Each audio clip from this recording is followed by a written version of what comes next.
एक लड़की जिसका नाम था रुचि। रुचि अपने गांव में रहती थी।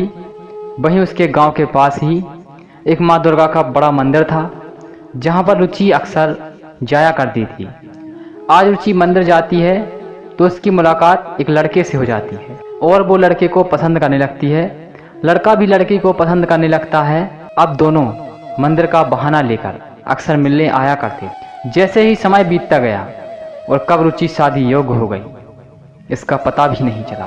एक दिन रुचि मंदिर से घर आई तो उसने देखा कि उसके मम्मी पापा जो हैं उसकी शादी के बारे में बातें कर रहे हैं। रुचि को सुनकर बहुत बुरा लगा कि उसका प्रेम अधूरा ही रह जाएगा। वह उस दिन उदास बैठी रही। रुचि अब बस सुबह का इंतजार कर रही थी कि कब सुबह हो जाए और वो सारा कुछ उस लड़के को बताए। जैसे ही सुबह होती है तो रुचि मंदिर जाती है और उस लड़के का मंदिर पर इंतजार करने लगती है। लेकिन आज वो लड़का रुचि से मिलने नहीं आया होता है तो रुचि बहुत ही बेचैन हो जाती है।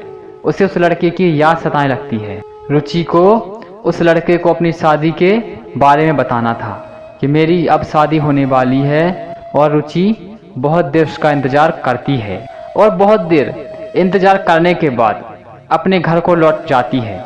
अगली सुबह होते ही रुचि फिर मंदिर जाती है तो देखती है कि वो लड़का पहले से ही रुचि का मंदिर के पास इंतजार कर रहा होता है। रुचि उसके पास जाती है और कहती है, कल आप मुझसे मिलने क्यों नहीं आए? तभी लड़का कहता है, एक अर्जेंट काम था वहीं गया था। तभी रुचि रोने लगती है और कहती है, पता है मेरी शादी होने वाली है और अब मैं आपसे नहीं मिल सकती।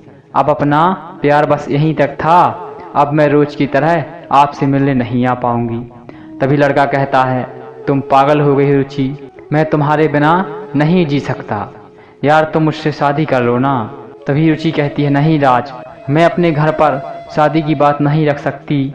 मेरी शादी तय हो चुकी है और मॉम डैड अब उन्हें ना नहीं कह सकते। इसलिए प्लीज राज, आप मेरी ज़िंदगी से चले जाओ। मेरे लिए मेरे मम्मी पापा ही सब कुछ हैं। तभी लड़का कहता है, आप भूल जाओ अपने मम्मी पापा को और हम आज से इस शहर को छोड़कर चले जाएंगे और अपनी नई ज़िंदगी की शुरुआत करेंगे। राज ने रुचि से कहा, तुम जिससे प्यार करती हो उसके साथ रहोगी तो बहुत खुश रहोगी।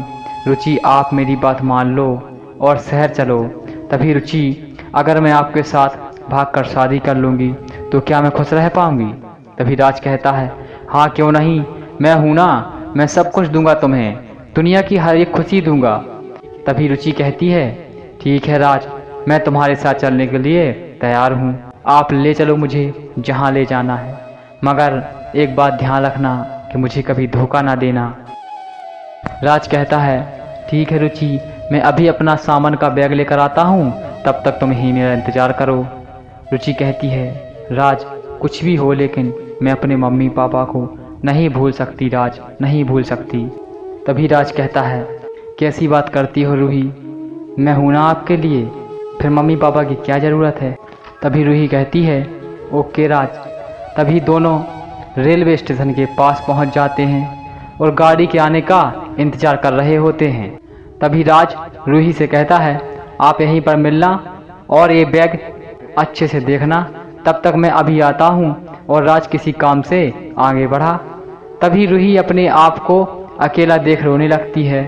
उसे अपने मम्मी पापा की बहुत याद आने लगती है और उसे अपने बचपन की सारी बातें याद आने लगती हैं। लो रूही बिटिया, आप इस किताब से पढ़ना। रूही, मैं तुम्हारे लिए नई ड्रेस लाया हूँ। रूही, आपने खाना क्यों नहीं खाया आज? आज हमारी रूही की तबीयत खराब है, आज हम नौकरी नहीं आ सकते, चाहे कितना भी अर्जेंट काम क्यों ना हो। मेरी रूही से बढ़कर मेरी ज़िंदगी में कुछ नहीं है। रूही की आंखें खुल जाती हैं और रूही के पांव पीछे चलने लगते हैं और वो उस बैग को साथ लेकर अपने घर आ जाती है। सभी लोग रूही का बेसब्री से इंतजार कर रहे थे। तभी रूही को बैग के साथ देखकर सभी परेशान हो जाते हैं और रूही अपने कमरे में चली जाए। तभी उसके पिता बैग खोलते हैं तो देखते हैं कि उसमें कपड़े और कुछ सामान है और साथ में एक फ़ोटो है जिसमें रूही और राज लड़के की फ़ोटो है। तभी रूही की मम्मा रूही के पास जाती है तो रूही रोने लगती है और कहती है मैं आपको कभी नहीं भुला सकती मम्मी पापा, मैं आपको कभी नहीं भुला सकती मम्मी पापा। तो दोस्तों, इस कहानी से हमें शिक्षा मिलती है कि दोस्तों, चाहे प्यार कितना भी सच्चा क्यों ना हो, हमें कभी भी अपना घर छोड़कर उसके साथ नहीं भागना चाहिए, ना ही बिना माता पिता की मर्जी के शादी करना चाहिए। क्योंकि माता पिता किसी के भी हों, कभी भी अपने बच्चों का बुरा नहीं चाहते। प्रेम वो नहीं जो आपको अपनों से दूर करे। अरे सच्चा प्रेम तो वो है जो एक झलक के लिए अपना सब कुछ न्यौछावर कर दे। सच्चा प्यार वो है जो आपकी खुशी के लिए अपना प्रेम भी निछावर कर दे। और जो प्यार आपको भगाने की बात करता है, आपको अपने परिवार से दूर करता है, वो प्रेम कभी सच्चा प्रेम हो ही नहीं सकता। याद करो उस वक्त जब रूही भागकर जाने वाली थी। यदि वो प्यार ही फरेबी निकलता तो फिर रूही का क्या होता? फिर रूही कहाँ की रह जाती? इसलिए जल्दबाजी में कोई भी फैसला ना लें, ठीक है दोस्तों। अगर दोस्तों आपको रूही और राज की कहानी पसंद आई है तो आप हमारे चैनल को सब्सक्राइब कर सकते हैं। हम मिलते हैं नेक्स्ट वीडियो में ऐसी नई कहानी के साथ। तब तक मेरे सभी साथी दोस्तों को बाय बाय, ठीक है।